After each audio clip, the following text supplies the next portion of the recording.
Welcome to another Explainer. Today, we're diving into an absolute thriller, the breathtaking, nerve-wracking round of 32 clash between Egypt and Australia at AT&T Stadium in Texas. If you love the tactical chess matches and the pure, unadulterated drama of international football, well, you are in the exact right place today. We're going to break down exactly how this monumental match unfolded and bring you all the key tactical insights. And man, what a staggering reality we're building toward today. I mean, think about it. What happens when a historic World Cup run comes down to a single 18-year-old's penalty kick? Before we get to that ultimate high-stakes climax, though, let's rewind a bit. Let's break down exactly how these two teams found themselves right on the brink of elimination and how the tension mounted minute by grueling minute. Remember, the stakes literally could not have been higher. Single elimination. Both squads stepped onto the pitch with absolute clarity about this brutal reality. Every single pass, every tackle, every shot carried the weight of their entire nation's survival. You win, you advance. You lose, you pack your bags and go home.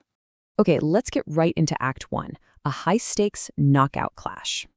So Australia actually struck the first blow of tension here. They took control of the midfield right away, pushing a heavily rotated Egyptian defense backward with some blistering pace. The opening minutes were super tight and scrappy, but Australia quickly manufactured the first major scare. Volpato found a pocket of space, skipped right past two defenders, and just unleashed a ferocious 25-yard curling strike. It was struck so brilliantly that the Egyptian goalkeeper was completely stranded just watching it, but the ball sharply rattled off the crossbar. A massive warning shot that set a relentless early tone. Moving into Act 2, Egypt strikes first. Having survived those early scares, Egypt really started finding their rhythm, leading us to a moment of pure tactical brilliance. In the 12th minute, Egypt won a free kick in a super dangerous position. Honestly, everyone in the stadium expected their iconic captain Mohamed Salah to shoot directly at the goal. But instead, he fakes the shot and smartly taps the ball to his right to Emam Ashour. Now, Ashour's initial strike was blocked by the wall, but the ball fell right to Karim Hafez, who curled a beautiful floating cross toward the far post.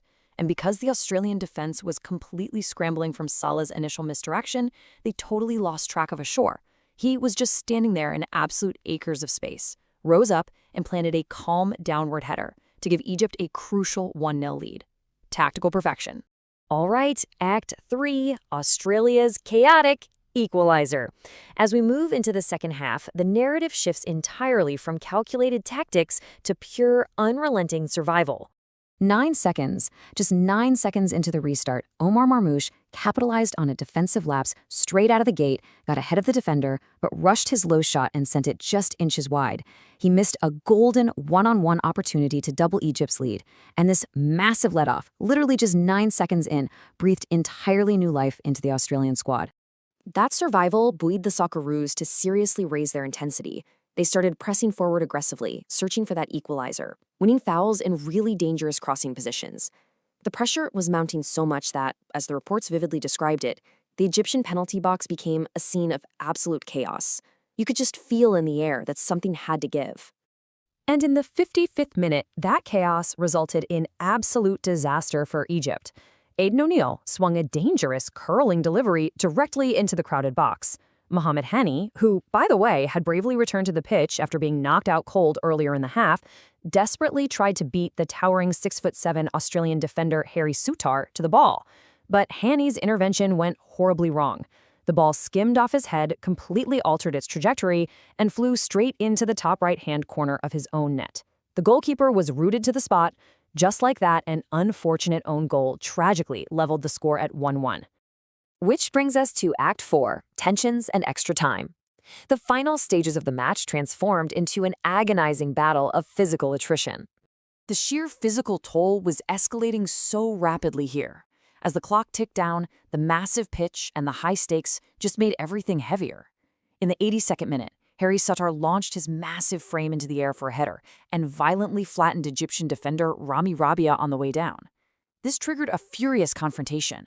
Ashour is fiercely shouting at Souttar. Players are shoving each other inside the box. The referee managed to restore order without cards, but man, the emotional stakes were through the roof. By the time the whistle blew for 90 minutes, we were heading into a grueling extra time. Clean passes totally vanished, replaced by sheer survival mode as players suffered severe cramps under the hot stadium lights. Then, right at the death in the 129th minute, we get a massive tactical gamble. Australia's manager swapped out young Patrick Beach, who had actually made a phenomenal save just moments before, mind you, for the veteran penalty specialist Matty Ryan. Egypt answered with their own late tactical change, bringing on Mohamed Salah to bolster their penalty options. The stage was officially set. Act 5, the dramatic penalty shootout. Both teams are running on absolute fumes for the most nerve-wracking event in all of football. But before a single ball was even kicked, the psychological warfare began. Mohamed Salah used his veteran experience beautifully here, and it's genuinely brilliant to analyze. He won both coin tosses with the referee. First, he chose to conduct the shootout directly in front of the massive, vibrant crowd of Egyptian supporters, creating this deafening wall of noise. Second, he elected to have Australia shoot first, forcing them to carry the heavy pressure of setting the tone. When you track the progression of the shootout, you can literally feel the mounting pressure. Round 1, Australia's giant defender, Harry Souttar, steps up first and blasts his penalty wildly over the crossbar into the stands. Immediate disaster for Australia. Egypt's late sub, Mohamed Salah, steps up and scores, 1-0 Egypt. In round 2, Australia's captain Jackson Irvine coolly scores, but Egypt's Rabia matches him. Round 3, Mobile scores for Australia, which brings us to a pivotal moment where Egypt's captain has the chance to maintain their commanding advantage.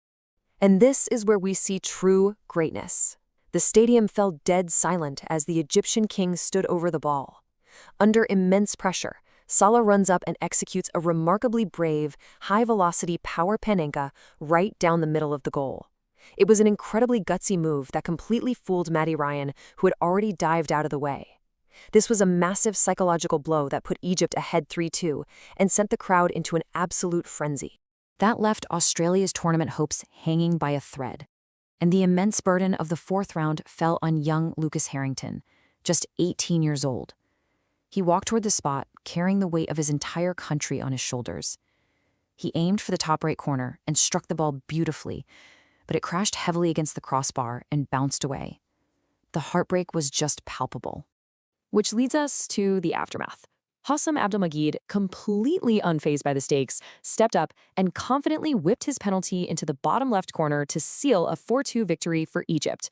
It marked their first ever World Cup knockout win in their football history. The contrast on the pitch beautifully and tragically defines the cruelty and magic of the World Cup.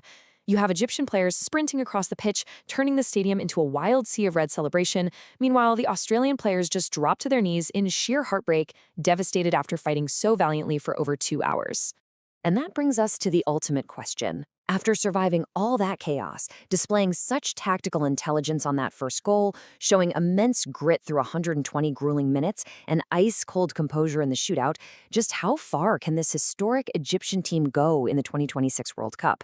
Can Salah's leadership and tactical mind games carry them even deeper into the tournament? That is the question on every football fan's mind as we wrap up this explainer. Thanks so much for diving into the tactics and drama with me today, and as always, stay curious.